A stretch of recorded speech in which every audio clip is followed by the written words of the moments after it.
Teaching yoga was my identity. Hey, I'm Sarah. I'm a yoga teacher. That was my identity. So letting go of that, what do I have? What defines me? It was really scary. Welcome back to Full-Time Yoga Teacher Podcast. My name is Reika and I am your host. If you are a returning listener to this podcast, welcome back and thank you for listening. And if you are new to this podcast, welcome. My name is Reika and I'm based in Long Beach, California, teaching yoga as my full-time job. Just came back from Peru. I was living in Peru for 4 months teaching 200-hour teacher trainings. And that was an amazing experience. And now I'm back in Long Beach, back in my regular teaching schedules. I teach at local yoga studios as well as climbing gym. I do corporate yoga, private yoga, and I also teach online yoga classes with my online studio that I started during the pandemic. So I have a busy teaching schedule and I love it. I thought coming back was going to be a difficult transition somewhat, but actually the transition has been a lot smoother than I thought, and also I feel very grateful and happy to be back, being able to see all my friends and students and family again. So it's been a smooth transition, I would say. So if you're new to this podcast, I want to tell you a little bit about this podcast. This podcast is meant for yoga teachers or anybody interested in becoming yoga teachers, whether you're a full-time or part-time teacher. But especially if you are a full-time teacher or thinking of or wanting to become full-time teacher, in this podcast, I interview other full-time yoga teachers from across the world to share their journey of how they became a full-time teacher, how did they make it work, some challenges that they faced and overcame, so we can all learn from each other and also get inspired by each other's journey. I want to highlight that everyone's path of being a full-time yoga teacher is unique. Everyone's path to being a yoga teacher is unique. And there's no one right way that we should live our life as a yoga teacher. And everybody has a unique, beautiful way. And that's what I want to highlight. And another thing I want to highlight is I'm not promoting that everybody should become a full-time yoga teacher. I want to also share the challenges and difficult time and a lot of burnt out and tough situations that we go through as a full-time yoga teacher. It's not all rainbow and butterfly. But it is possible and it can be done if you really love what you do and you work hard at it. By no means I'm trying to promote being a full-time yoga teacher. I also want to highlight how challenging it is and difficult it is, and it is not for everyone, and that is completely okay. But I think hearing other teachers who walk the path before us or walking the path along with us to see how they make it work and what kind of streams of income they have, I think is a fascinating information as well as super inspiring. So that's kind of why I started this podcast. I hope you're enjoying it because I am enjoying interviewing and really getting to know other yoga teachers from around the world. One announcement that I would like to make before we start is that I am hosting a workshop. A guest teacher, her name is Karen, who was a first interview for our episode of this podcast. So Karen is going to be teaching a backbending workshop called Befriending Backbend, and it is going to be in-person workshop in Long Beach. And this workshop is geared towards yoga teachers or serious experienced practitioner. You're going to learn about backbending, anatomy behind backbending, how to teach backbending that is also accessible and inclusive way using different kind of props. So there'll be a lot of movement as well as, lectures and learning and discussing about backbend. So if you are a yoga teachers in Long Beach area or just a serious practitioner who like to learn the nitty-gritty of backbending, this workshop is for you. It's 2 hours long. September September 22nd, Sunday, 2 to 4 p.m. And it is located in Long Beach. So I would love to have you there. I will be there practicing with you for this workshop. So it'll be great to be able to see you. If you're interested, the price of this workshop is $45 for 2 hours. And the link to register or to find out more about this workshop will be on the show notes of this episode. Okay, so let's get started on this week's interview. I interviewed Sarah for this episode, and Sarah and I met in Peru. When I lived in Peru for 4 months to teach 4 different 200-hour teacher training, we were co-workers. We were both teachers teaching the same trainings together. We lived together and we became great friends. So we taught 3 trainings together, and I really got to know her well and became really good friends with Sarah. I really appreciate her authenticity. She is her true self, the way she teaches, the way she is, the way she speaks. She's not trying to be somebody else. She's not trying to put on a specific yoga teacher persona. And she is just purely being authentic self. And she's very open. And that's what I really appreciate about Sarah. She's been traveling and teaching yoga for some time, and I really admire her for that. And it was such an honor and joy to be able to work and teach yoga alongside her for several months in Peru. I will always cherish those experiences of us teaching together. And in the evening, we would go on this evening walk after dinner to kind of decompress our day.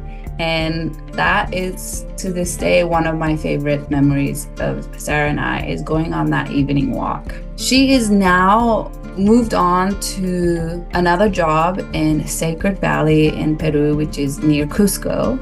And she worked for a wellness center called Pachamune, and she became a wellness director for this wellness center. It's almost like this beautiful boutique retreat center where they cater to individuals' need and desire to create your own little beautiful retreat for you, wellness retreat for you. So I highly, highly recommend checking out Pachamune. I will put the link on the show notes because this place is so beautiful and the food looks amazing and you have so many beautiful services and offerings. So if you are planning to go to Peru anytime soon, I highly recommend you check out Pachamune and check out their services. If you want to kind of step away from the busy Cusco and go to Sacred Valley, just surrounded by this beautiful nature and just slow down and enjoy the beauty, I would highly encourage this wellness center that now she works at. And you can also go say hi to her and maybe take her yoga class there. She's an amazing teacher. So let me tell you a little bit about Sarah. Sarah has always been passionate about health and wellness, and she was always interested in spirituality. So Sarah instantly fell in love with yoga from day one. She immediately developed a deep passion and commitment to her personal practice and found teachers who helped her grow beyond where she thought she could go. Sarah went on to get her 200-hour certification in Baja, Mexico. And upon returning, Sarah went directly into teaching yoga full-time in Miami. After a year and a half of teaching, she traveled to Italy to study to become a 300-hour certified yoga teacher. Sarah is trained in Hatha, Ashtanga, Power Vinyasa, with emphasis on advanced asana, focusing on flexibility, backbends, and arm balances. So here's a conversation I had with Sarah. I hope you enjoy it, and I'll see you on the other side.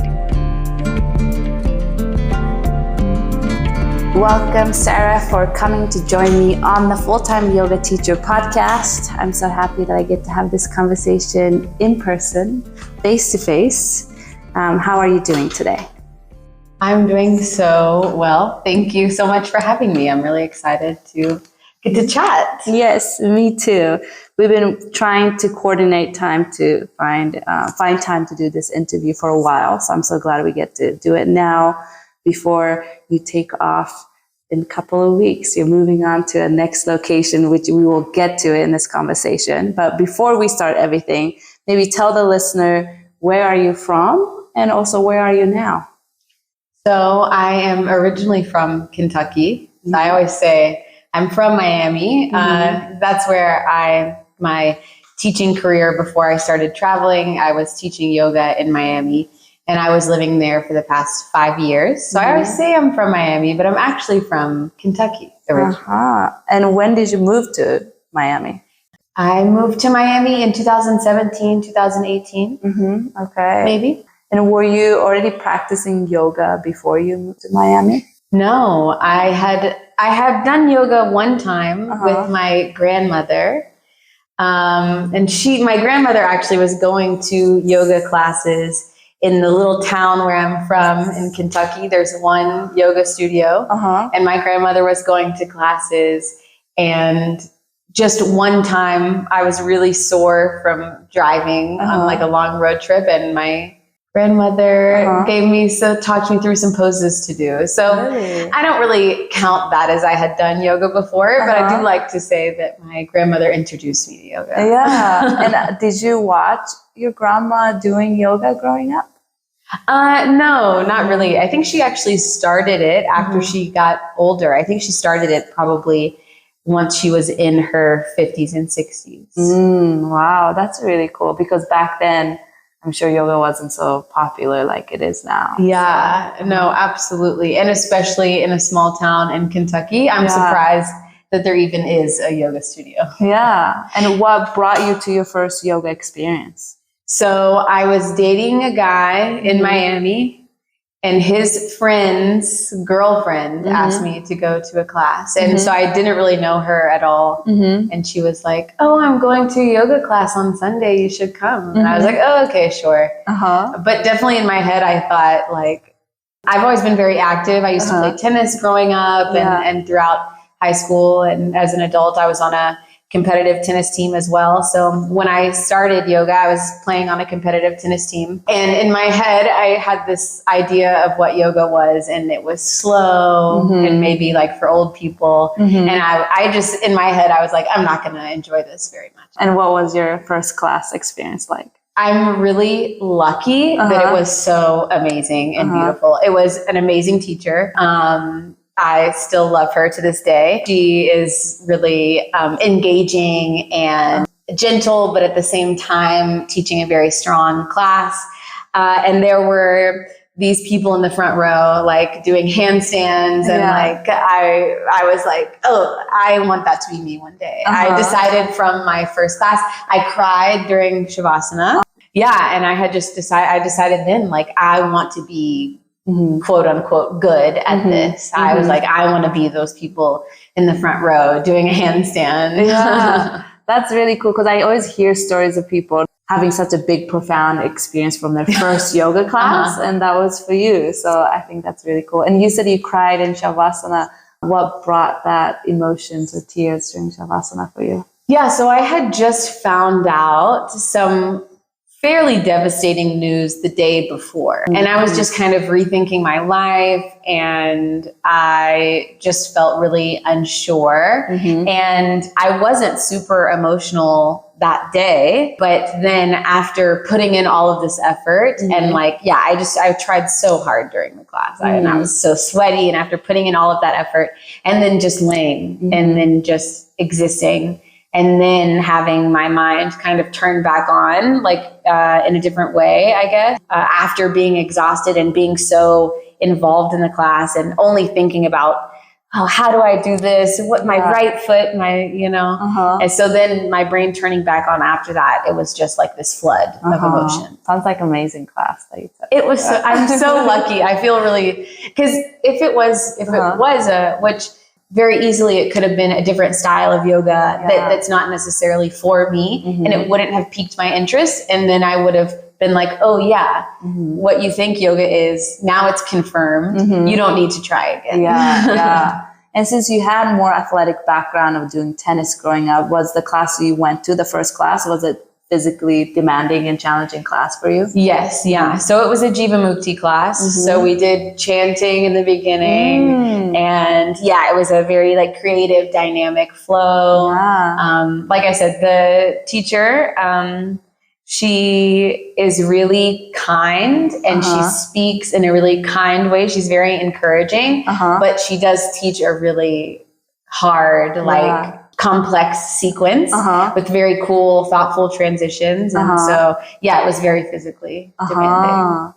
And what happened after that? Did you kind of start going to yoga classes all the time? What happened? Yeah, basically immediately I was like, okay. And so I only knew that studio. So I was like, oh, I'm going to keep going to this studio. I don't want to mess anything up, any of this magic that I found. So I started going, I would say right away, I started going 3 to 4 times a week. And there were 3 teachers really that, 3 to 4 teachers there that really stuck out to me that I really resonated with. And I would go to those teachers.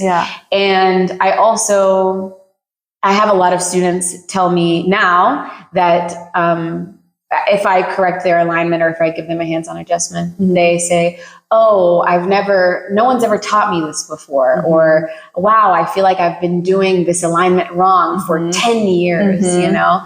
And I really got lucky that there was one teacher that I really connected with. And I feel like she took a special interest in me. And she was so about alignment. And she would always take the time to come and correct me, to give me a hands-on assist, to tell me what to do, tell me these different little cues. And then that made me even more passionate and even more invested, because then, and when I'm practicing not with her, I have her voice in the back of my head. Okay, corset the rib cage in, squeeze the shoulder blades together, like press down through the outside edge of the foot, all of these really, and I still use her cues to this day, I think, because it really stuck with me. Having her take that special interest also made me want to keep showing up and made me want to improve and get better. And while you were kind of getting super into yoga, what kind of job did you have during this time? So I was a bartender and waitress. So I was a bartender in a club. So this was in Miami. So clubs close at 5 a.m. Wow. So I was a bartender. Yeah, terrible. I was a bartender in a club, like a sports bar / club that was open until 5 a.m. And then I was also a server in like a 5-star dining restaurant in South Beach. So I had these 2 opposite ends of the spectrum, like this really grimy dive bar club bartender, and then this super high end. We had to wear like specific Levi jeans with a really long white apron that came all the way down to the ankles, and a white crisp button-up shirt. And so I was working both of those jobs, which are both really physically demanding and weird schedules, and then trying to fit in yoga in between. And when was the time that you remember that you realized you wanted to become a yoga teacher? I think that in my head, I was so afraid to say, I want to be a yoga teacher. Even when I did my 200-hour training, I just wanted to deepen my practice, right? That's what everyone says. I'm doing this just to deepen my own practice.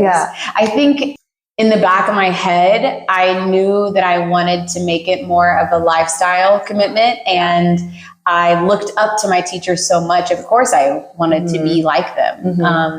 But I don't think I ever really admitted it, maybe even to myself, definitely not out loud. Once I was really scared to do my 200, and because I had only been practicing yoga for about a year. And in my head, I thought, oh, all of these people are going to know way more than you. They're all going to have been practicing for years. You have to practice yoga for at least 5 years before you can become a teacher, or like whatever this made up thing in my head was.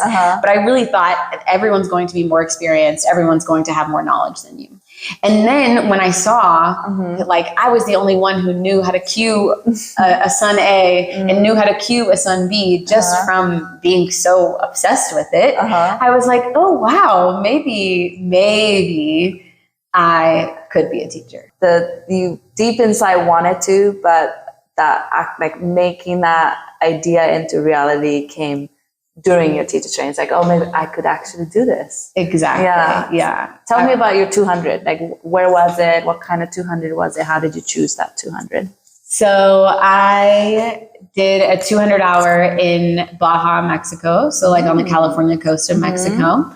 And I found it on book yoga retreats. I found them on book yoga retreats, and it's a school. It's an international school. So they have a location. Their permanent location is in Mexico, in Todos Santos. But they also do trainings in Italy and Sweden as well. Cool. And I really liked their website, and I knew nothing about them. I didn't know anyone who had been. Yeah. All of my friends had done their teacher trainings in Miami. I have friends that have done their training that don't teach. Okay. But everyone I knew in my close circle had done a teacher training in Miami if they had done one. No one had really traveled. And in studios in Miami, it's like there's a lot of pressure to do your training there. You know, they're always trying to sell you this long-term format of coming on the weekends or coming in 3 days out of the week after 5 p.m. or whatever, and this long format. I knew I really wanted to kind of get away. I was really codependent with my boyfriend at the time, and so I knew I had to kind of branch out, and I was so scared to go by myself. I used to be so jealous, and I was so scared to leave my boyfriend by himself in Miami. I was like, oh, you're not going to go party without me, are you? Anyways, so yeah, it was this really beautiful center in the middle of the desert, right on the water, right on the ocean. Wow. So, and you could choose to be in like a glamping tent or like a tent. And of course the tent option was cheaper, just a regular tent. So I was in a tent in the middle of the desert in Mexico. You couldn't walk. There was no town nearby to walk to. We were totally isolated. But it was so beautiful. You could hear the ocean waves at night. The shallow was really beautiful. You could see the sunset into the ocean. Amazing. Yeah. So did you have to bring your like sleeping bags and stuff, or did they have that provided? So they had, it was an actual mattress inside the tent. Okay. Yeah. So it was a regular tent, but they did have an actual twin mattress inside. So that was really nice. But they had shower and bathroom. Yes. Yeah. So it was like a shared shower, no hot water, but shared stall showers and shared bathrooms. Yeah. So a lot of times in the middle of the night, it was kind of far to walk to the bathroom. So it was a rough journey sometimes in the middle of the night, and it would be freezing. So it's the desert. So in the day, it's really warm and hot. And then at night, it's so cold. And I didn't pack. I mean, I'm coming from Miami, so I didn't pack a sweater or like a big jacket. So I was just kind of bundled up. What was the food like? I'm trying to imagine this, like, it's almost like a campsite with a beautiful shala. Exactly. And they did have a pool. So they had their own kitchen set up. And it was local staff. And so it would be buffet style. And it was pescatarian, actually. So we would have like a fish option maybe every 4 days or maybe once a week. We would have a fish option. But a lot of the meals were Mexican inspired, like inspired by Mexican cooking and flavors. So I really loved that. So a lot of times it would be like tacos and enchiladas, and that was good. And we would also do curries and then also some like Ayurvedic inspired dishes as well. Nice. And how many weeks was your training? So they had two formats. You could do a 17-day training or a like 24-day training. And the 24-day training just had more kind of breaks during the day, and the 17-day training was no breaks, no days off. And so of course I took the 17-day training. I couldn't risk leaving my boyfriend for too long. So I opted for the 17-day training with no breaks. Yeah. And how many people were in your training? And was it just one teacher or multiple teachers teaching it? The way that they have it set up is the teachers live there on property and they do it full time. So all together on property, they have maybe 5 to 6 teachers that live there full time, as well as a kirtan band that lives there. Nice. And so it was really, really cool. So for my group, for the 17-day, because you're actually there at the same time as the 24-day. Oh, okay. So you have meals together, but then you separate for your actual class times. So for my 17-day, we had 3 lead teachers. And then for their 24-day, they had 3 lead teachers. Sometimes they would come overlap.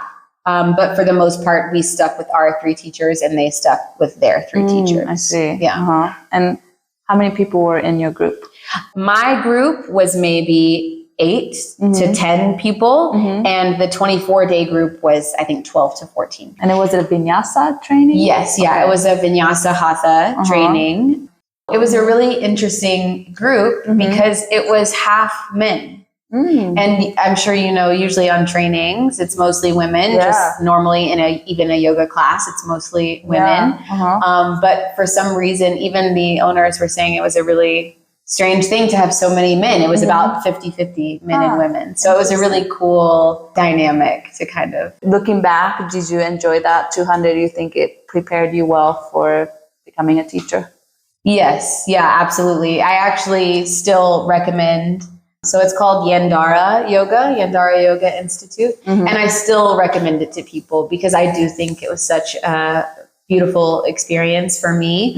And I run into a lot of people now that have done their training there as well, which I think is so beautiful to share with other people. And we get to talk about, it's still the same, it's the same owners and it's a lot of the same teachers. So it's really cool to kind of like reminisce. I like that you were camping. I feel like I haven't heard anybody else who have a 200-hour teacher training experience camping. So I like that idea. And I like that there's options to make it more affordable for people who want to keep it affordable. And if you want more luxury, you can pay for more luxury. So I like that affordability or accessibility of it. Yes. And I'm sure there's so much beauty in camping and waking up with nature every morning, you know? Oh, it was so interesting for me. I grew up camping and I grew up like in the country in Kentucky.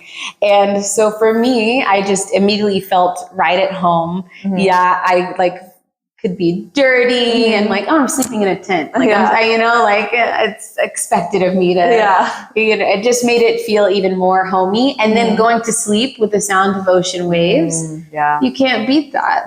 So we also did like one night. So basically we did like a 24-hour fast. And so we did basically like a shortened version of a vision quest. And so you just take a sleeping bag and you go out at night. So we eat dinner and then you go out at night and you're supposed to spread out and not talk to each other. It's okay if you want to sleep close to each other, if you feel more comfortable sleeping kind of in a little group, but not talk to each other. Go out, sleep in the sleeping bag on the sand, and then go the rest of the next day until dinner by yourself. So we had like an umbrella and a sleeping bag and then a little plastic bag with toilet paper. And so it was kind of just like, okay, go out, go sleep under the stars. Like, it was really encouraged to like find a place on your own and like be naked during the day. It was beautiful. That sounds really fun. Wow. And different. I love that. That's part of the teacher training program. That's so cool.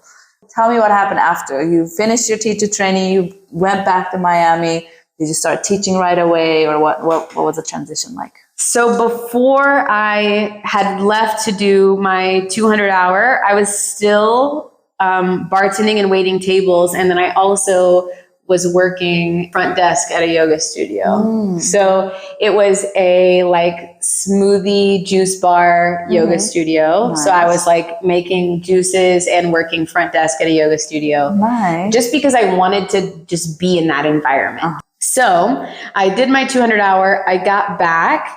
One of my teachers was really upset with me that I didn't do her 200-hour. So I got back with a little awkwardness from some of my yoga community. But at the studio where I was working front desk, they were like, oh, so when are you going to audition? When are you going to ask for a class? And I was like, oh, give me some time. I'll ask for a class. I'll audition. And I was just, again, it was that imposter syndrome of like, I don't know enough. I haven't been practicing long enough. I can't I'm not good enough to teach yoga. And I was working the front desk, and a teacher no called, no showed. As we know, teachers in the yoga world do, just flaky, just don't show up. And so they were like, Sarah, can you teach? And I was like, yes. And so I couldn't get the Bluetooth to work. It was already like 10 minutes after the class was supposed to start because they were trying to wait for her to show up. Maybe she was late. So the students were already like pissed that it's 10 minutes after. I couldn't get my music to work. I, of course, didn't have a flow. So I just like made something up on the spot. And so that was how I taught my first yoga class. Wow. And then they permanently gave me that spot. They fired that teacher for not showing up. And they permanently gave me that spot. So that's how I first got how did your first class go? I'm sure it was probably pretty bad. But it went well enough. It went good enough for me to think, okay, I survived, nothing bad happened. I got through it. So I can teach. I can teach yoga. Nice. That's such a interesting and also kind of fun way to start teaching. You didn't have time to prepare, but it's like, okay, I have to do it now. I have to show up. Yes. Okay. That's what I needed. I needed it to be like that, or I would have overthought it too much. And then did you start teaching, did your teaching schedule start to increase and get busier after that? So, I'm sure, as you know, once you get one class, it's kind of like classes kind of start flooding in. So I was teaching maybe 4 classes a week and then still waiting tables. So I quit bartending. Well, I quit my bartending job at the club. And then eventually, I think even like a week later, I quit my fine dining job and I got a job at a vegan fine dining restaurant. And kind of just in my head, I thought it would be more like-minded people. So I thought it's still kind of in the realm of wellness and yoga, because I knew I wanted to transition to full-time doing something in the wellness space. So in my head, working at a vegan restaurant was closer to what I wanted. So I was teaching and then waiting tables at a kind of like a high-end vegan restaurant. And did you start teaching at different studios, or was it just one in the beginning? In the beginning, it was one, and then I would teach like the 11:15 and the 12:30. So I would teach like 2 back to back and do that multiple days out of the week. I would say maybe 2 months into teaching, I started teaching at other studios. I started teaching at a hot studio. So I was teaching heated classes because I was practicing hot yoga pretty consistently, just heated vinyasa. And so I started working not at the studio that I was practicing in, but at a different hot yoga studio. So that's how I kind of started to branch out. And I'm really lucky.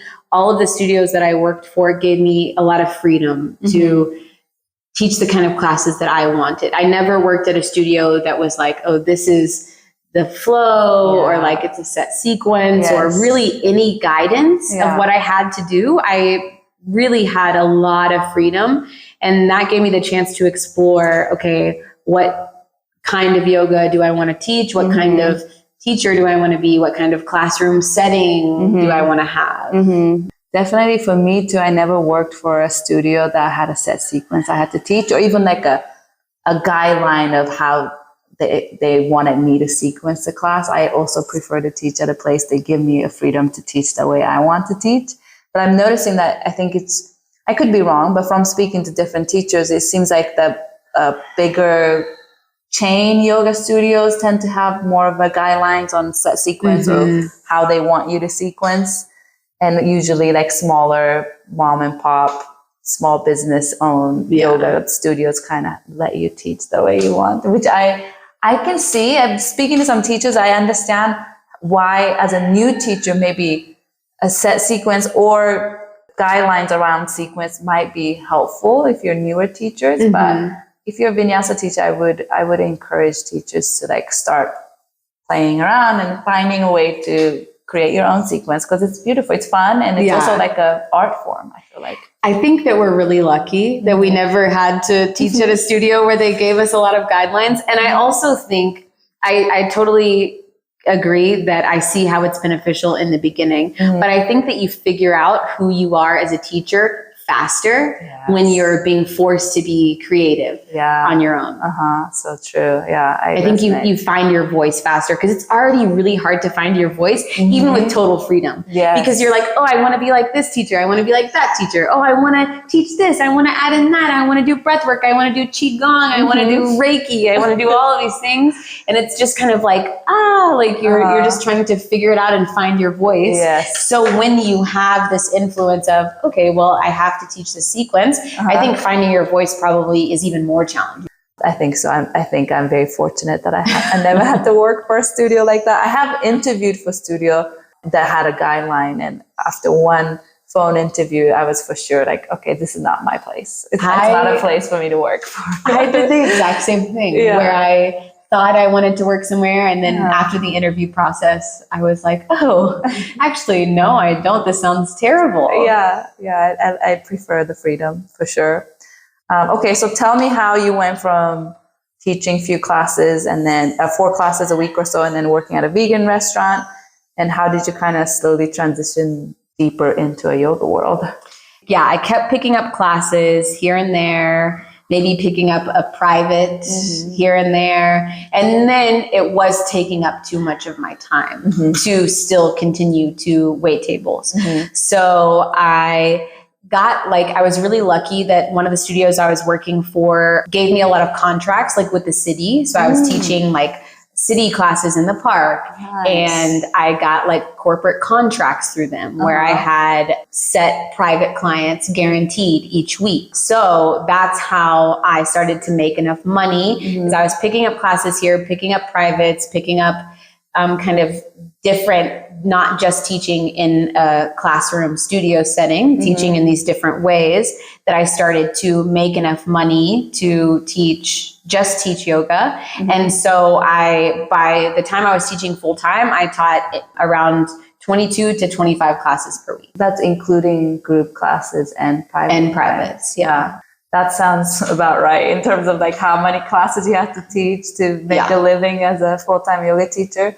Was it hard for you to let go of the restaurant job, or you not holding on? No, not at all. I was so ready to quit. Yeah, absolutely.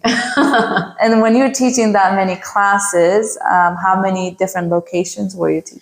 Oh, yeah. It was terrible. I was driving around, and if you've ever driven in Miami, you know that the drivers are terrible there, and traffic is terrible. And so I would say I was teaching at 3 studios, and then my privates would be anywhere from 30 to an hour and 15 minutes away from each other. So I would teach a class at a hotel at 7 a.m., teach a 9 a.m. in a studio, go teach a private at 11, then go teach another private at 3:30, and then go teach a 6 p.m. in a studio and a 7:30 p.m. in a studio. So it's like these awkward in-between times where you don't really want to drive all the way home.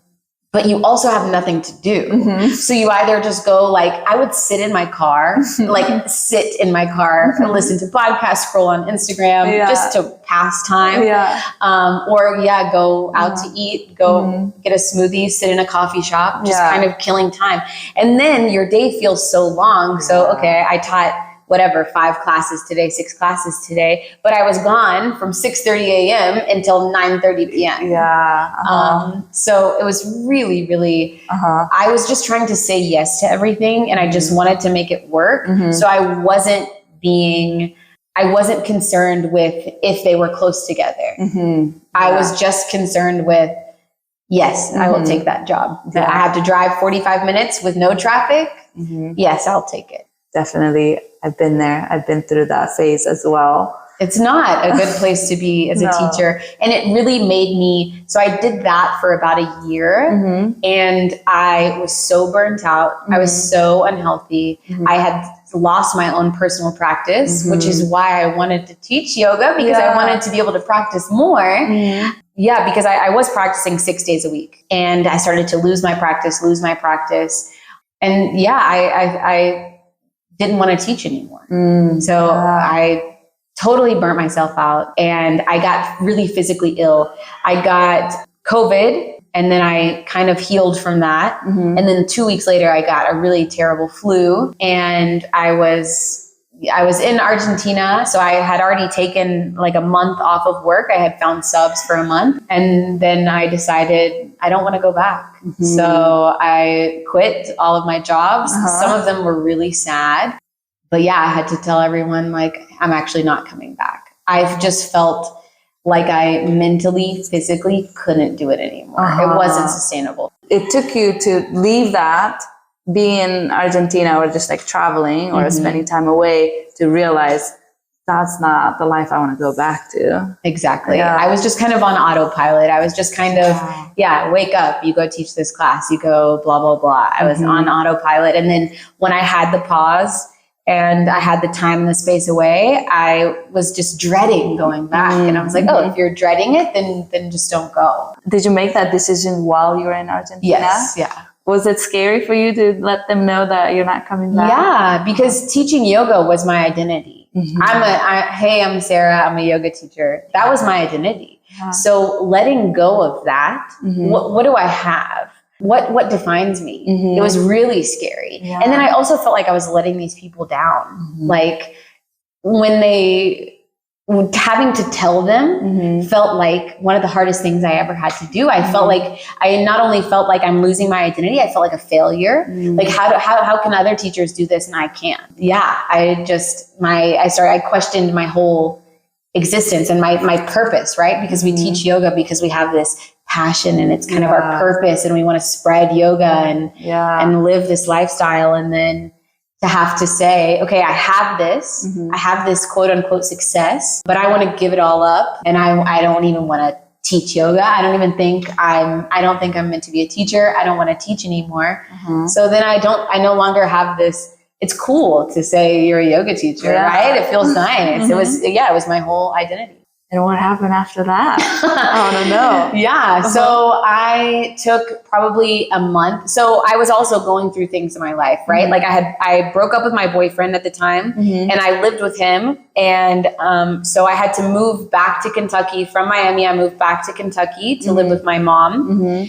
And I took like a month, kind of started to practice on my own a little bit, just like in the yard. And then I signed up to do my 300-hour in Italy. And so once again, I was approaching this training with the thought of,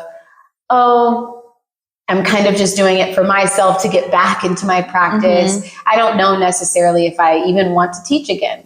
And also, for some reason, yoga teacher trainings are cheaper than going on a yoga retreat. So, really? Yes, absolutely. Yeah. Going in an intensive teacher training is cheaper than a retreat. Wow. I suppose because they don't have to give you as nice of food and they don't have to make it luxurious. You kind of live very basically. So I could pay $4,000 for 7 days, or I could pay $3,000 for 21 days. That's so true. It's crazy. It's crazy. Yeah. So, so I'm off to Italy, and I signed up fairly last minute. So I would say I had a 3-month break in between quitting and going to do my 300-hour. So I went to Italy, did my 300-hour, and it was a really small group. It was, there were only 3 of us in our 300-hour. Yeah. So we were kind of doing it alongside 200-hour teachers, doing their 200-hour training. But we would break off after like a physical asana practice in the morning. We would break off into separate groups, and then the same thing, have lunch together, and then break off again, and then do evening yin together. So it was a very intimate group. And once again, I assumed everyone would be these teachers for 10 years and, just be way ahead of me.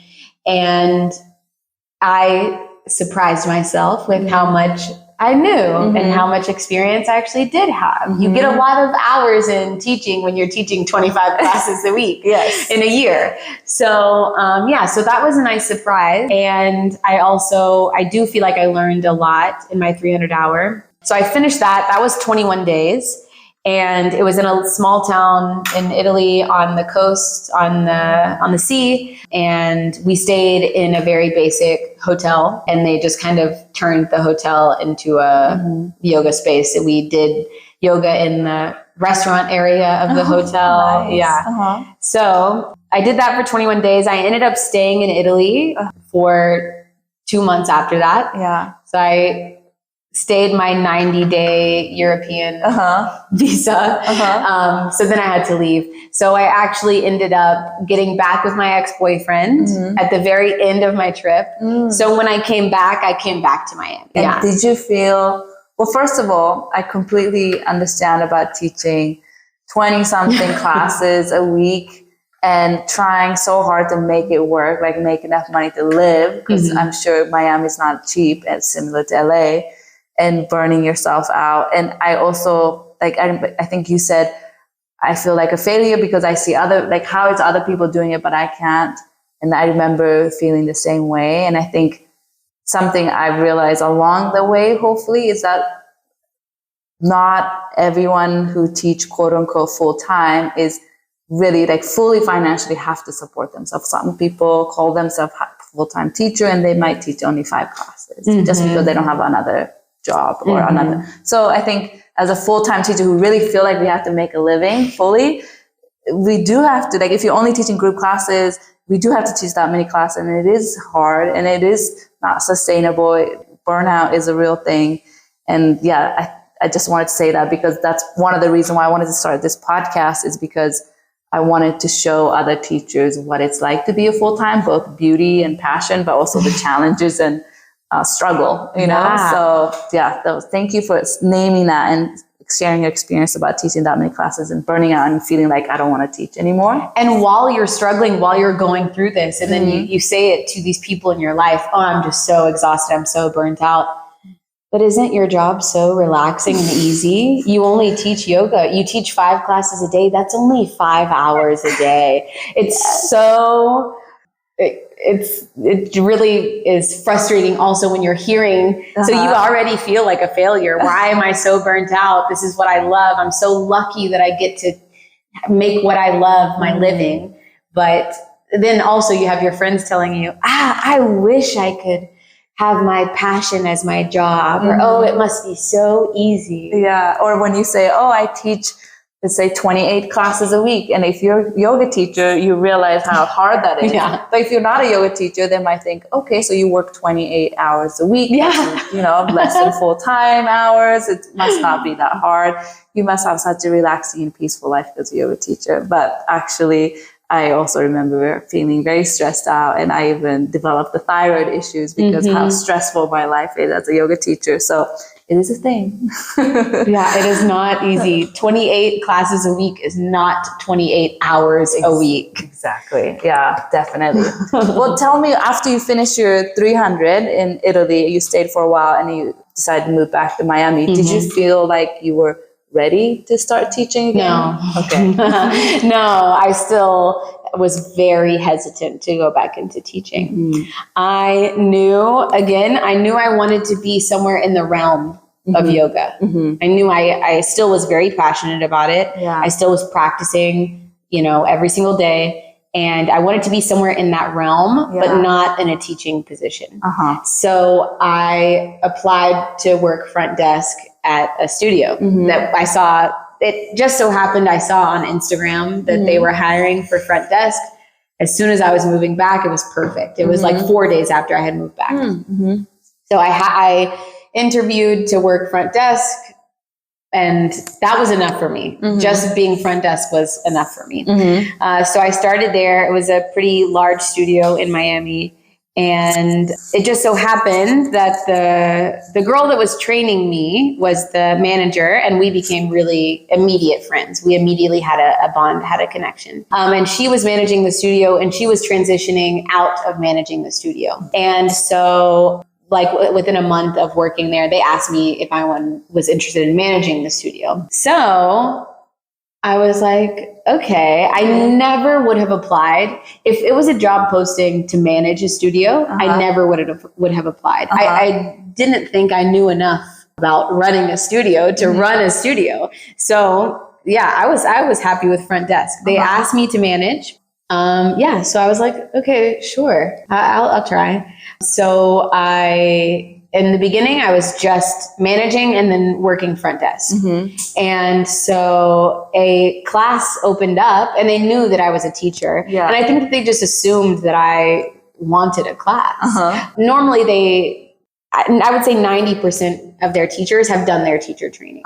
They do hire outside of their teacher training, but it's very rare. Yeah. Mostly they hire within their teacher training. So when a class opened up while I was managing, they asked if I would take it. Actually, again, it wasn't really a direct line to there. It wasn't a direct line back into teaching. So there was a girl that had classes and she hadn't done their training either. And her classes were kind of her own special classes. And it was very my style, working on flexibility and contortion and arm balances and all of these things that I loved. So she was filming a TV show and like a competition TV show. And so they asked me to sub her classes. And so I started subbing. I was subbing a lot. And then it was like, okay, she's not coming back. So it was kind of a natural progression. Okay, Sarah, do you want to keep this time slot? Do you want to start permanently teaching this class? So you got, I was like, yeah. Once a week time slot today? Yes. Okay. Yeah. While you're managing the studio. Yes. Were you still working the front desk as well? Yes. So yeah, part of managing was working the front desk. Because when you're running a studio, you really have to be there. Yes. To see what's going on and to be there to help. So I was working the most hours at the front desk. And then I had my support staff. So I was working basically Monday through Friday, like 8 a.m. to 4 p.m., 3 p.m. And then I would have a nighttime person. And then I would have weekend support as well. Nice. Yeah. So the management position was full-time? Was it full-time position? Yeah, it was almost full-time, right under full-time. Nice. And teaching once a week, did you feel like it was a good balance? Teach once a week and then have a management? Absolutely. Okay. So I also really loved it because I got to keep this format. So I named the class Advanced Vinyasa. So I got to really explore deep in my classes and kind of, I had the freedom to do what I wanted to do. So it was these beautiful students that would show up to a class called Advanced Vinyasa. They weren't always having a quote unquote advanced physical practice, but they were willing to kind of fall. They were willing to try new things. Yeah. So I was always excited to teach this class because it was what I was passionate about. It's seeing people put in all of this effort, seeing people fall, seeing people laugh, seeing people get really excited when they get something new. Yeah. And so I always looked forward to teaching. Managing a studio is very stressful because it's managing people in general is very stressful. I had never managed people before in my life. And there's so many different requests and schedules and all of these things. And then last minute sub. Yes. And people have a problem with each other. And then a student has a problem with someone. And there are just so many moving parts. And it was such a big studio. We had 25 teachers on staff. Yeah. So it was just so many moving parts. But I loved it. It was a new challenge. It was a way for me to kind of see the back end of how a studio works because we don't really get to see that very often as teachers. So seeing the financial side and seeing the back end and getting to work with other studios and kind of being in this world of like, okay, now I know the other people who manage the other studios around Miami and people know who I am. And so it was just a really nice community feeling. Also, the studio that I was working for, I'm really lucky, had a really strong community bond. Yeah. So it was really beautiful to get to see that and to get to work with so many teachers, to get to see so many people, and to be able to creatively solve these problems, right? So I'm still making enough money to make a living. At this point, I was teaching 2 classes a week. I picked up another class, but I didn't get to call it my Advanced Vinyasa. This was just like the regularly scheduled class. So I was less passionate about that one. It was less fun, but it's still, I still enjoyed doing it. So I was teaching 2 classes a week in managing. And so that was a really beautiful way for me to make a living, get to be in yoga 24/7. I'm constantly in the studio, but not have to constantly be teaching.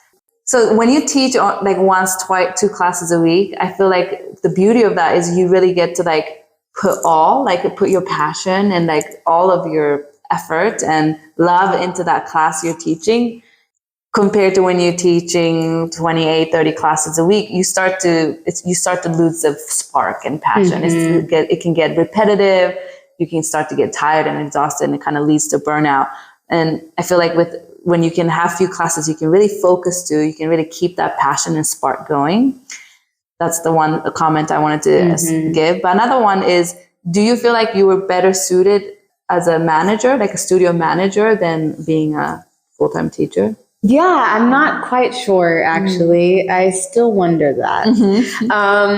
Definitely, I am. So I used to say yes to everything. And I think that different people have different strengths and different people have different passions. I know myself, I'm not passionate about teaching a hotel class. I'm not passionate about teaching a beginner's class. That's not what I really find this joy and excitement from. I definitely am capable of doing it, but it doesn't get me out of bed in the morning. I don't leave that class with a big smile on my face. So definitely, I think to teach 25 classes a week, I was having to teach all of these different styles.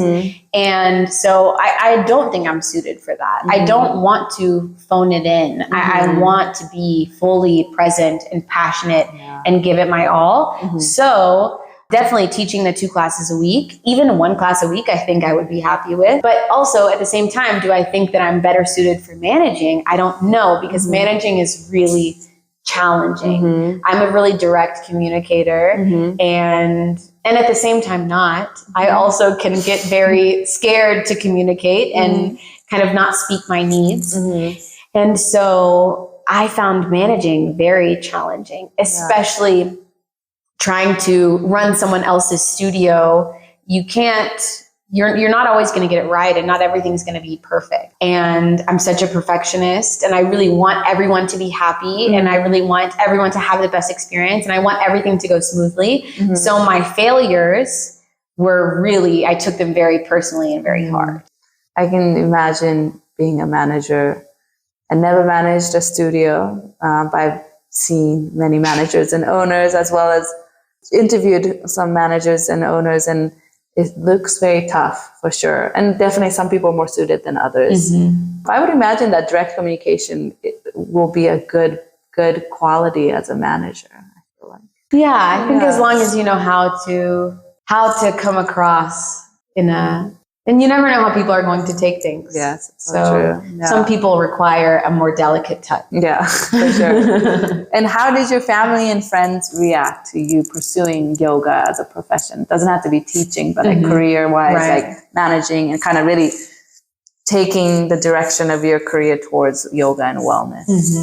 Were they supportive or not? I am really lucky that my family was so supportive. They were like, oh, I totally see this for you. We're so proud of you.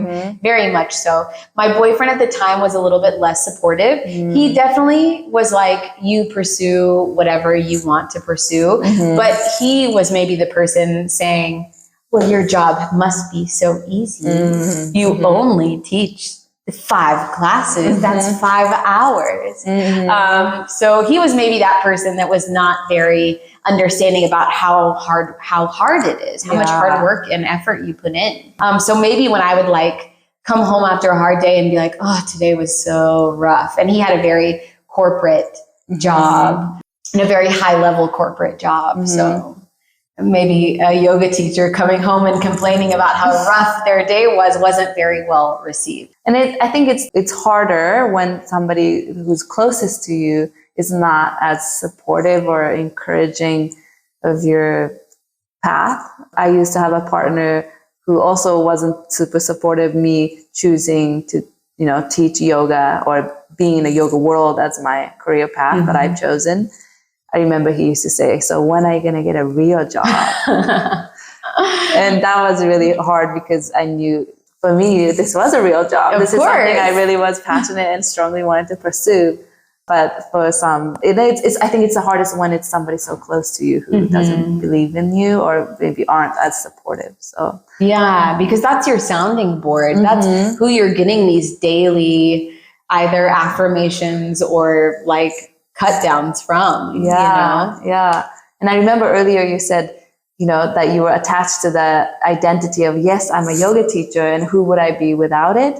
And I had a slight different experience in the beginning of my teaching career because my partner at the time wasn't supportive. So I almost felt a little bit ashamed to say I was a yoga teacher because I somehow thought in my head that people are going to think I'm not as serious or I'm not like really working. They might think I'm just like, I just teach here and there. And like, that's all I do. And maybe I'm like, so definitely I do remember thinking that. And I think that story or that maybe shame started because of my partner's comments, ex-partner's comments. Yeah, no, absolutely. And also a lot of times I would have people ask me, what do you do for a living? I'm a yoga teacher. What else do you do? Like it would always just be an assumption of, okay, but like, what do you really do? So I definitely get that of like, maybe they won't take me seriously. Yeah. I'm glad your family was supportive. I want to kind of know a little bit more after that because we now are in Peru talking and you have been traveling and teaching. So tell me what happened after being a manager at a big yoga studio in Miami to kind of leaving, moving and teaching yoga in different countries. Yeah. So I was running the studio for about a year.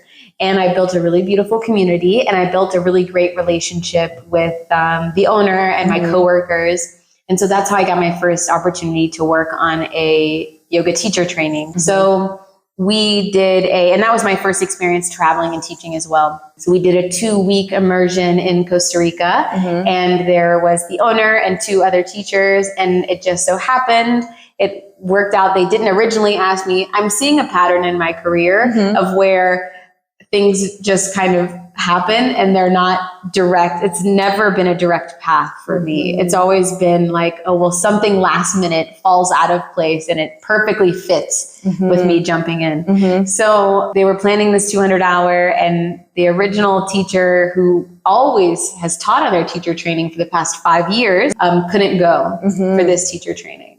So then they asked me to go.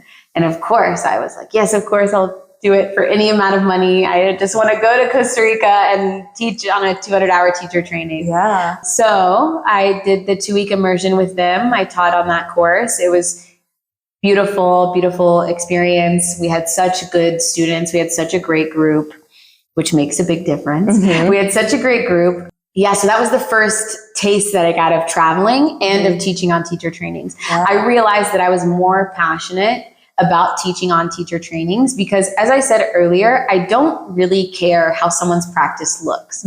I really love to see when someone's putting in effort. So when someone else is as passionate, they don't even have to be as passionate as me, but when someone else is so passionate about yoga, it makes me even more excited. It makes me want to share even more. It makes me want to see them succeed. So people who are coming to do a training, most of the time are very invested and very passionate about yoga. So I all of a sudden had a classroom instead of only a few people who were super passionate, filled with people who were passionate. And it just really lit me up inside. And I was like, I want to work on more trainings. Also, of course, being in Costa Rica and getting to like live it, I was also like, I wonder how I could travel more and teach more. So came back to Miami, was still managing.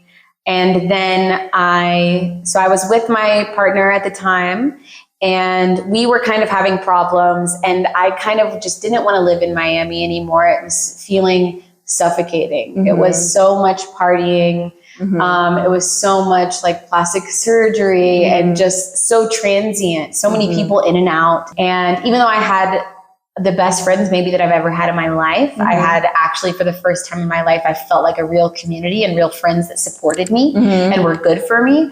Still, Miami just it started to feel oppressive. And so I applied to teach a month-long retreat in Costa Rica again, not with a studio, but on the yoga farm in Costa Rica. And I got a call back and got the job in Costa Rica for 1 month. And how did you find that job? I found that on Yoga Trade. Okay. Yes. So I had heard about Yoga Trade and I was really hesitant to sign up. And also I heard about Yoga Trade through like a yoga influencer. So he travels the world and teaches yoga, but of course he does. He's an influencer. It kind of seemed unattainable for someone like me, right? I've only been teaching for 3 years. I can't travel the world and teach yoga and make a living. So I was very hesitant to sign up. Yeah, it's kind of this unattainable dream. But then I would stalk a little bit the listings, but you can't read the description and you can't apply. But you can see the listings if you don't have a membership. The membership is only $40. So once I really decided I really want to do it, I found a listing that I really wanted to apply for. So I was like, okay, I'll pay the $40 fee. It's actually so cheap. So I made the commitment and I found the job on Yoga Trade. So went to do that for a month, loved it. So before I left, me and my partner were already going through problems and I told him after the fact that I accepted the job. Hey, I'm going to Costa Rica for a month. If you want to stay together, we can. If you want to break up, I understand. And he was like, yeah, let's break up. And I was like, okay, cool. So I had like 3 weeks left until I left for Costa Rica and I was still living with him. So I had to move in with my friend and her mom. So that was a really sweet experience too, kind of getting to like go through a breakup and heal with my best friend and her mom who would like cook for us. And it was a very sweet time for me. So so I went to Costa Rica, I did the month and I was like, okay, I can do this. I love this. I feel amazing. I feel at home. I want to start doing this. Was it a paid position? No. So this was a work exchange and I'm really lucky that I had a little bit of money saved up, which is really hard to do as a yoga teacher. To save money is almost impossible for me personally. So it was a work exchange for accommodation and meals. Got it.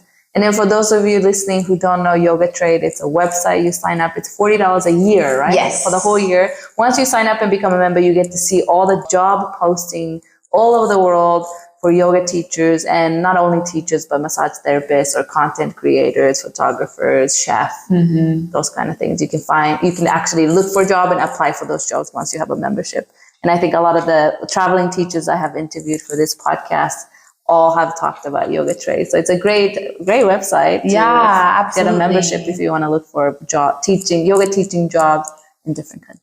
And when I was in Costa Rica, I also met one of the co-founders of Yoga Trade, Erica, and she is such an amazing person. She's so sweet and just a beautiful teacher, a beautiful human being. So you're also supporting really behind the scenes. They're also really great. Yeah, it's a great. And that's how me and both Sarah found this job we're in Peru for teaching teachers. Yes. Okay, so tell me what happened after that 1 month. 1 month, I went back to the US and I packed up my things and I drove my car from Miami to Kentucky to leave my stuff with my mom. And so I had applied for this job in Peru. So it's a 4-month teaching slot in Peru, teaching on 4 YTTs, 4 200-hour yoga trainings. So I had already applied to this job and I found out that I got it while I was in Costa Rica. Nice. So I left the US in November of 2023, so of last year. And this job started in April of 2024. So I had a few months to kill in between. So I spent 1 month with family and then I went back to Costa Rica and just I did another work exchange at a hostel and just kind of kicked around and wasted time until the 200-hour started. So I actually took another 2-month break from teaching, not planned, but everyone asked me while I was in Costa Rica, especially at the hostel, because I was just working front desk. Oh, do you want to teach us classes? We really would love to do yoga. And I was kind of like, actually, I love this unplanned break from teaching. I'm going to be teaching really intensely for 4 months. let me take a break from teaching again. Yeah. So I just kind of chilled out and was working front desk at a hostel in exchange for room and board, and then came to Peru. How did you find that hostel job? So while I was in Costa Rica, I knew I wanted to come back. It was this little tiny surf town called Pavones. I knew I wanted to come back. So 2 days before I left, there were 2 hostels in town. I went to both hostels and was like, hey, I'm coming back in February. Can I do a work exchange? And then they both said yes. So then I had to pick which hostel sounded better. Kind of better a trade for you. Yeah, exactly. Nice. And so that kind of brings you to kind of now moment of coming to Peru, teaching a teacher trainings here. Yes. And since you've been traveling and teaching yoga for over half a year now, over 6 months now, how do you enjoy being a traveling kind of nomadic teacher, yoga teacher? I really love it. I really have to pause a lot and look back, and I'm just in shock and I'm amazed that I am in this position, because I truly never thought that it was attainable for me. Always from day one, I very much doubted myself. I very much had this imposter syndrome from day one. And so I really never thought that this could be me. I see other people do it on Instagram, but everything on Instagram is kind of seems unattainable. So I have to take a lot of pauses and think, wow, you're actually doing this. You're actually making it work and traveling full time, and you live in another country and you're teaching yoga, and it's just such a beautiful experience. It's mind-blowing. And for listeners who are interested in doing what you're doing, like traveling and teaching yoga, is there any specific advice you would give them in terms of how, maybe they're thinking the same thing you're thinking, like that's unattainable, that's not something I can do. Any advice or tips you want to give them? Yeah, absolutely. So it really is just about taking the leap and doing it. So just sign up for a work exchange. I think is really great in the beginning. It takes the pressure off of you, because you're not getting paid to teach. So even if you don't think you're an amazing teacher, go test it out. Go see, how do you really do on the road? How do you really do in a different country when you're having to teach these same people every single day? And it's also these people that you're living with. So you're having to live in community and teach these people. Go test it out. Maybe it's not for you. Maybe you actually wouldn't like it in reality. There are a lot of downsides to it as well. But go just sign up for 2 weeks, 1 month, whatever it is, do a work exchange and just see. You don't have to quit your job. You can take the time off to go do a 2-week immersion or a 2-week work exchange and just see. Because once you see how actually attainable it is, then it really opens up so many doors. And you said it's not always great. There's some downside. So you want to share some downside of traveling and teaching? Yeah, I think having a home base is really comforting and really nice. And sometimes you just want to take your shoes off and lay on the couch and watch TV. And you can't always do that when you're in random country or on the road or whatever it is. You're also having to live out of a suitcase. So all of these little comforts from home, you don't have. You don't have your friends and family. It can feel really isolated and lonely at times. Also, I think, again, it's this misconception of it's so relaxing. Oh, we live in Peru on this beautiful grounds. We have a beautiful yoga shala. We're teaching these amazing human beings how to become yoga teachers. It can be really challenging. You're having to wake up day after day and give it your all and kind of keep people's focus and kind of direct, and you want them to come out of this experience being a good yoga teacher. Yeah, it can be really draining. Also, that's really specific to working on teacher trainings, but when you are traveling in general, you're living at the place that you're working. So there's no work separation. And a lot of the times, if you're not eating meals with the guest, you're eating meals then with the other staff. So either way, you're always around people. And sometimes you just don't want to talk. So in the beginning, it's really hard to find that boundary of, okay, today I don't feel social. I'm going to take my plate and go somewhere else to eat. Or I'm not going to engage in conversation, because in the beginning, you kind of feel like you have to all of the time. Yeah. And then you're just socially drained 24/7. No, I think I get that. Definitely with this kind of training that both Sarah and I are leading, it's 2 weeks training. And when we're on teaching this 2 weeks of teacher training, we're with students almost 24/7, even though we're not particularly teaching a class at the time. It still feels like we're working. You can't go home and clock out, Like I feel like if you're teaching teacher training format, that's like weekend only, you teach and you go home and you can kind of like clock out. But in this kind of like co-living space, and students are also here living in the same property as you are, for 2 weeks on, you're just on, like you're working 24/7 for 2 weeks straight. Yes. So definitely that is, I find it sometimes tiring. Yeah. And, and also beautiful at the same time, because we really get to know these students for 2 weeks straight, and we really get to know them in depth. And it's also beautiful to see the group dynamic and everybody cultivating relationships. But yeah, definitely there's some challenge there as well. Yeah. And it can be challenging too to maintain kind of this quote unquote professional relationship. I think that some teachers try to separate themselves too much, and they kind of put themselves up on a pedestal. So I don't believe in that kind of separation of student and teacher, but you do need to have a little bit of a professional separation. And it's a lot harder when you're having to be around these people 24/7, whether it's your students that you're just teaching regular yoga classes to, or your students that are on your YTT. Either way, they kind of see you in a certain light when you're a yoga teacher, right? It's like, oh, you must be so relaxed and so spiritual, or so this or so that, whatever idea they have in their head of a yoga teacher. You're a vegan, you don't drink, you are perfect, you never cuss, whatever idea they have. So then when you're having to eat meals with them or just kind of exist in the same property as them, they see you in a different light, and they see you as a real human being, which I think is really valuable.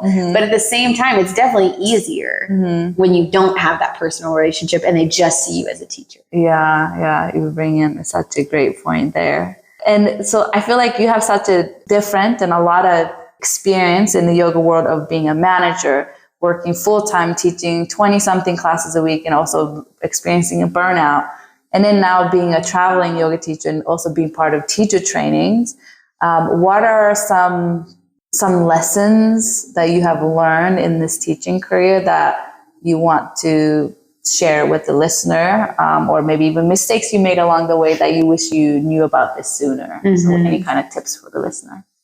Yeah, I think for me, my number one thing is, instead of trying to teach a class that you think people will like, right? Instead of trying to figure out what other people like, find what you like and teach a class that you would love to go to.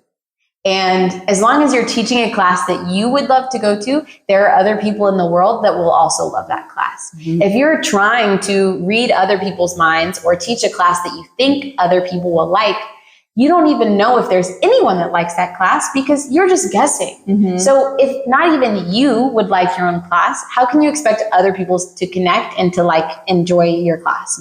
So teach a class that you would love to take. And that's all that matters. So some people are going to resonate with you and some people are not, and that's okay. Not everyone needs to love you. Not everyone needs to like you. Some people are going to have a really strong reaction to you and hate you even. And that's okay too. That's part of yoga, is learning to accept the good and the bad. So some people are going to really love you. Some people are going to really dislike you. That's okay. Find what you love and teach a class from that space. And that way you have a real idea of what people like and what you enjoy. And then you're also being authentic to yourself. So now the students that are meant to come to you can find you and can connect to you. You're not trying to put on this front. You're not trying to teach someone else's class. And I always say, be authentic and be honest with your students. So if you don't meditate every day, don't lie and say that you meditate every morning. If you go out drinking on the weekends, if a student asks you like, oh, do you drink? Tell the truth. Yes, I love going out on the weekends, you know? I think really being honest and being your true full human self as a yoga teacher makes yoga more attainable and accessible to other people, because it's no longer this woo-woo unreachable thing. Oh, I love my meat too much, or oh, I love this too much, I can never be a yoga teacher. No, we're real people too. We make mistakes, we fuck up, we're messy. Show that. Be authentic, be real. And like I said, it's going to repel some people, but it's also going to attract the right people. That's so beautifully said, because like you said, some students will put teachers in a pedestal and think like they're this perfect, holy, spiritual being. But we're not, you know, we have our own shortcomings. We get mad, we get upset, we get sad. Not every yoga teacher has to be vegan and meditate 1 hour every day. And then I think as a student, I have appreciation for teachers who show their humanness to us. They're not pretending to be somebody that they're not. And that kind of goes with like being authentic too. Yeah, so true. I see that in you, and I always appreciate that, because you're being real, and you're not trying to be somebody else in front of your students, and you're not trying to be somebody else in front of me or, you know, other teachers. You're always being a real, true, authentic self. And I appreciate that. And I'm sure other students appreciate that. They can see that, you know? I hope so. Thank you. What do you love the most about being a full-time yoga teacher, whether that's like traveling yoga teacher or just a yoga teacher in general? And what do you find is the most challenging part? I think what I love the most about being a teacher is seeing people surprise themselves. So when I see that look on their face after they get a new pose, or they do this funky transition or whatever it is, or even if they're making this like really terrible face and they're looking at me like with hate in their eyes, and then I like make eye contact with them and laugh, and then they bust out laughing, or they fall and they laugh. It's seeing these like little glimmers, these little moments of childlike playfulness in other people. So it's like, yeah, because how often as adults do we achieve new things? Do we learn a new skill? Not very often. I'm not taking courses online and studying new skills. I'm not. And I think a lot of people aren't. So when I see people learn a new skill, surprise themselves, I find people are always stronger than they think. No one is weaker than they think. I find all the time people are very shocked at how far they can go. And so having this little moment of like pure joy and like being so proud of yourself and being so in the moment and in your body, that's what makes me passionate. That's what I love the most. That's what I'm doing it for, is to see those little moments. What I dislike the most is maybe sometimes feeling like I have this pressure to be someone else. To be vegetarian. Sometimes I feel like I have to defend myself that I'm not vegetarian. Or like that I can't cuss. Like I cuss all the time. And I feel like I've been doing pretty good today. But maybe when I listen back, I've actually cussed a lot today. But I really don't like this feeling of having to be someone else, or having to prove that I'm still just as good of a yoga teacher as someone else. Also, I see a lot of people, I think on Instagram, it can be really hard because we want to show up, and Instagram is such a good marketing tool, right? But then we have to show up, and we have to show up in a certain way, and we have to post consistently, and we also want it to like look pretty and whatever it is. And so I think that, this pressure to like be a certain way. And then also like, I'll hear people say it's kind of a trend now, or it probably always has been a trend to either say this is real yoga and that's not real yoga, or the opposite, whatever it is. And so I really love physical practice. Like I'm not going to lie and say that I love meditating or that I love, I don't know, whatever it is. I love a physical practice. It's so rewarding to me. And so I'll see a lot of things that are like a picture of someone doing a handstand, and it's like, this isn't yoga. And then a picture of someone like meditating, it's like, this is. And like, okay, I understand what you're trying to say, right? Like we don't need this toxic image of yoga where you have to be thin and you have to be flexible and you have to be really strong. We don't need that. That's not what yoga is. It's not about the poses, but it's also not about saying anything is or isn't yoga. You're missing the point and you're doing the exact same thing. You're saying, well, that's not yoga. This is yoga. You're this thing that people are afraid of making yoga unattainable or of having just one idea of yoga, then they're doing it in the opposite way. Yeah. And so I really don't like this like competitive cut down other people. You have to do this, you have to do that, you can never do that. That pressure, I think, is a real killer. It's a joy. It takes away the joy of yoga and the sharing and the community and the oneness, the togetherness, the whole point of yoga. And it's really easy to feel like an outsider in yoga. In some yoga circles, it's really easy to feel like an outsider if you don't fit these certain expectations. Yeah, I agree. And I think we try, as a 200-hour yoga teacher trainer here, to show students that there's so many different paths to yoga. This is also yoga. This is also yoga. This is also yoga. It's not just this is the only way to walk the path of yoga, and this rest of it is not. Like how we be more, I guess, like inclusive in a way that there's multiple paths to be a yoga practitioner and to be a yoga teacher. Yeah. And if your teacher is telling you this is the only path of yoga and there's nothing else, I would suggest running far away from that teacher. I would definitely question that. And in my experience, I feel like really good yoga teacher with years of experience that I look up to, a lot of time they are comfortable almost, or they're content in the gray area. It's not just black and white, or it's not this is right, this is wrong way to do it. A lot of time their answers is it depends. Yes. And I think that shows like a wisdom of a teacher. Yeah, absolutely. And it makes you respect them more. So as a teacher, don't be afraid to say, I don't know. Don't be afraid to say, it depends. It makes a student respect you more. As you can see, we love teachers like that. Yeah, so such a good point. Another question I have is, what does success mean to you as a yoga teacher?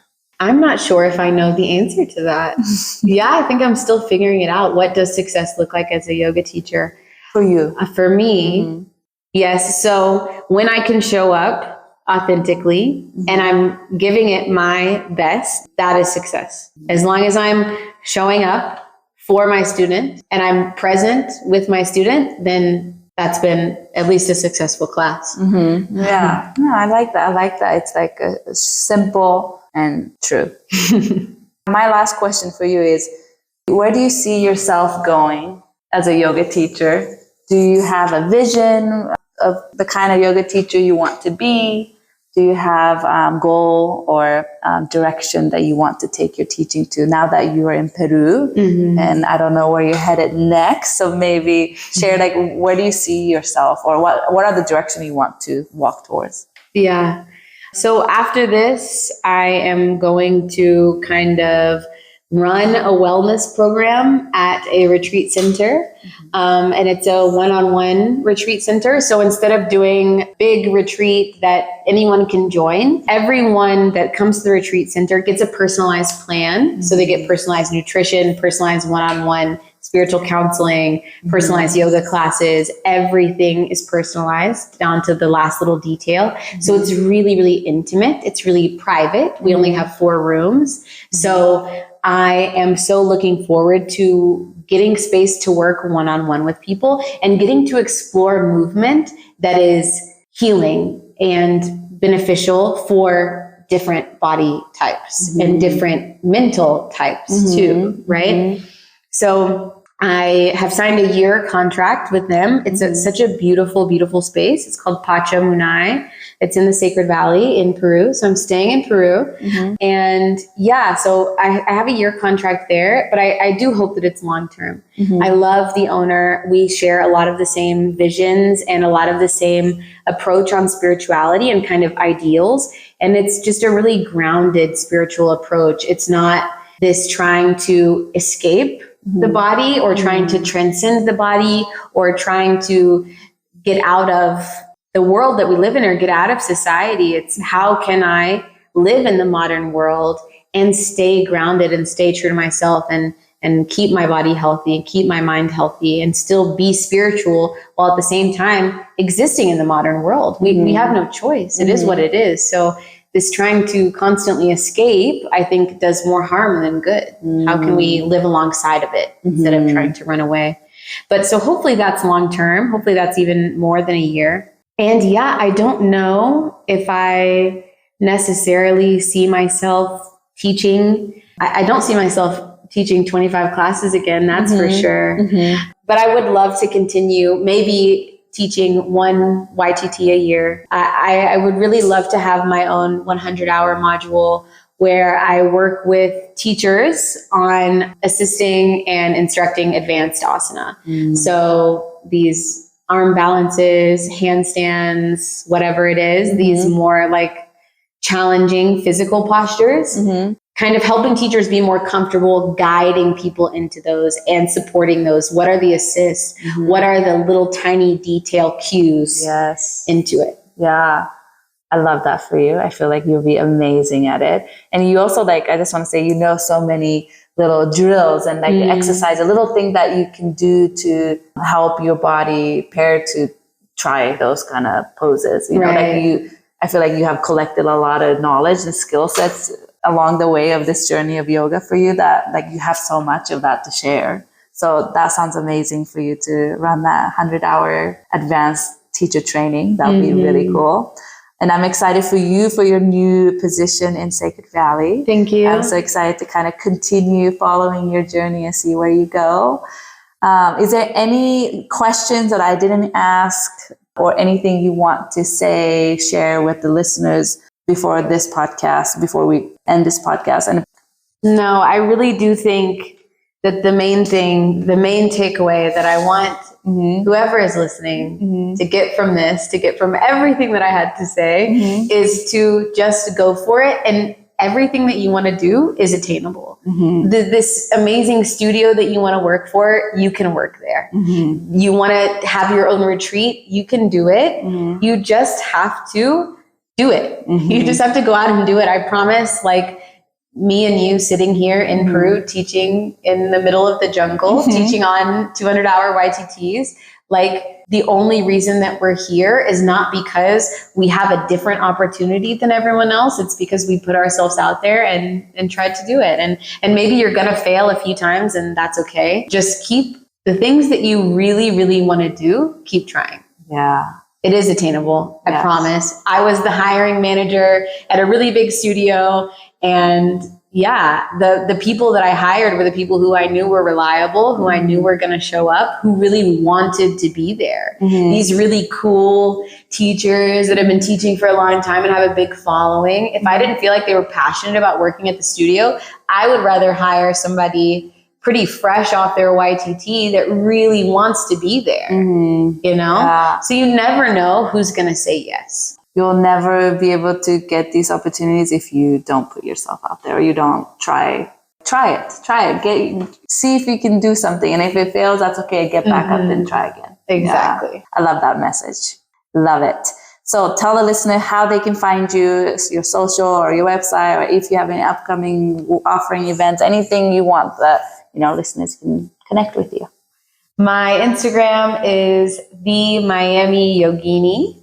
So I'm still the Miami Yogini, even though I'm not Miami anymore. I still claim Miami style of yoga.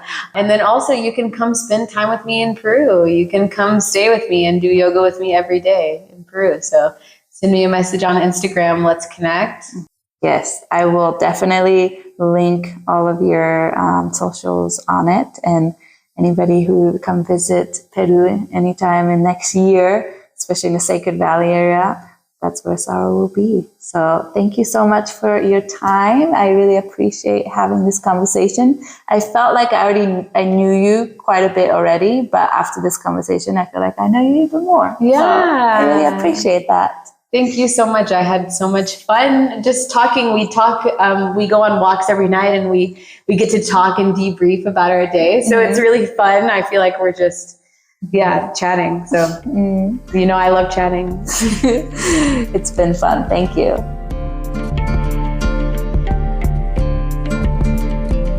I hope you enjoyed this conversation I had with Sarah.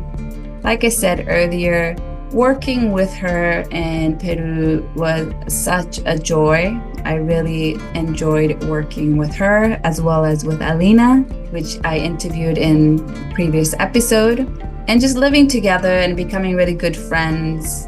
I just have so much great memories of us working together and laughing together. So this episode is very heartwarming.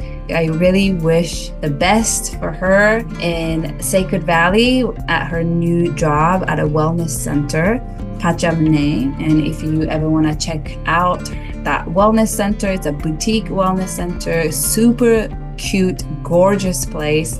And they really cater to individualized retreat. So go check her out, go check out the website.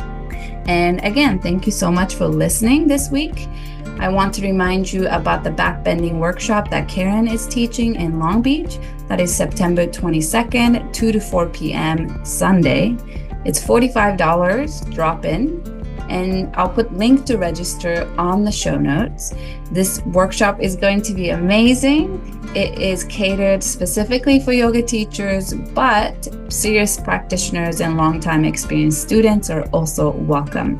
If you have any questions about this workshop, feel free to message me and ask me on Instagram. My Instagram is at Reika Yoga, and my website is www.reikayoga.com, and you can also message me through there. That is it for now, and I hope you have a great rest of your day, and talk to you soon. Bye.